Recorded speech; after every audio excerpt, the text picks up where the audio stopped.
जय श्री कृष्णा। राधे राधे दोस्तों।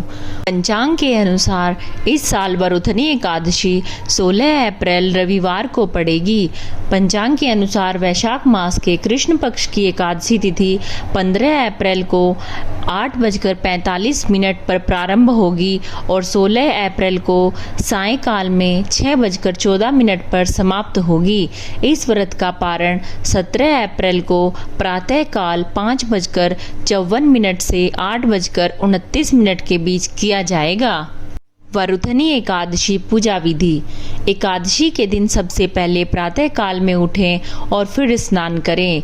यदि आपके पास गंगा जल है तो उसे पानी में डालकर फिर उस पानी से स्नान करें। स्नान के बाद साफ धुले कपड़े पहने और फिर पूजा स्थल पर स्थान ग्रहण करें। सबसे पहले मंदिर में घी का दीपक जलाएं।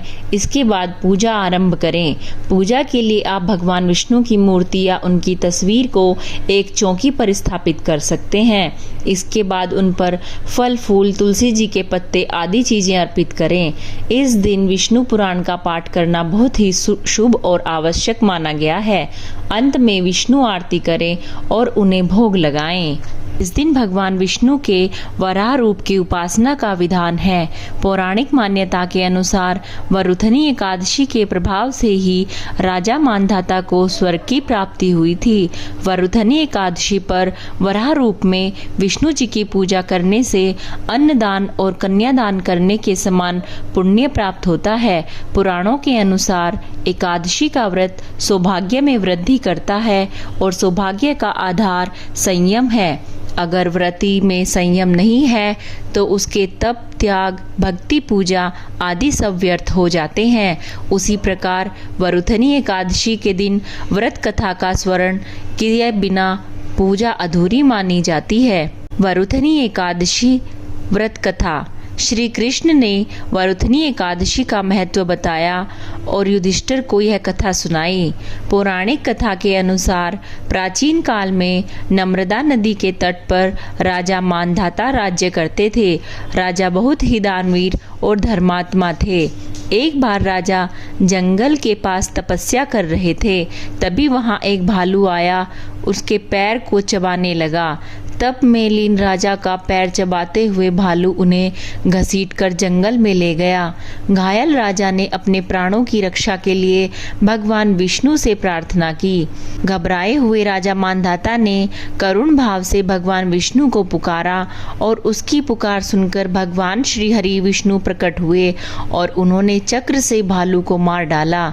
भालू के हमले से राजा मानधाता अपंग हो गए थे। शारीरिक पीड़ा से वह बहुत दुखी और कष्ट झेलने को मजबूर थे। इस पीड़ा से मुक्ति पाने के लिए उन्होंने भगवान विष्णु से उपाय पूछा। श्री हरि बोले, ये तुम्हारे पिछले जन्म का पाप है जो इस जन्म में भुगतना पड़ रहा है। भगवान विष्णु ने राजा से वैशाख की वरुथनी एकादशी का व्रत और पूजन करने को कहा। राजा मानधाता ने विष्णु जी के बताए अनुसार वरुथनी एकादशी पर श्री हरि के वराह रूप की पूजा, जिसके प्रताप से वह शारीरिक पीड़ा से मुक्त हो गया और पुनः शरीर स्वस्थ हो गया। सच्चे मन से एकादशी और पूजन करने पर राजा मानधाता को मोक्ष की प्राप्ति हुई। जैसे राजा मानधाता पर विष्णु भगवान की कृपा हुई है, वैसे ही यह कहानी सुनने वाले और सुनाने वाले पर भी विष्णु भगवान की असीम कृपा बनी रहे। दोस्तों, अगर वरुथनी एकादशी का व्रत करने वाला कथा का श्रवण नहीं करता है तो उसका पूजा और उसका व्रत भी अधूरा माना जाता है। इसलिए एकादशी का व्रत करने वाले को कथा का श्रवण अवश्य करना चाहिए। वैशाख मास में पड़ने वाले एकादशी का बहुत अधिक महात्म्य है। सनातन परंपरा में इस एकादशी व्रत को भगवान विष्णु की कृपा बरसाने वाला व्रत माना गया है। मान्यता है कि इस दिन जो भी भक्त व्रत रखते हैं उन्हें मोक्ष की प्राप्ति होती है।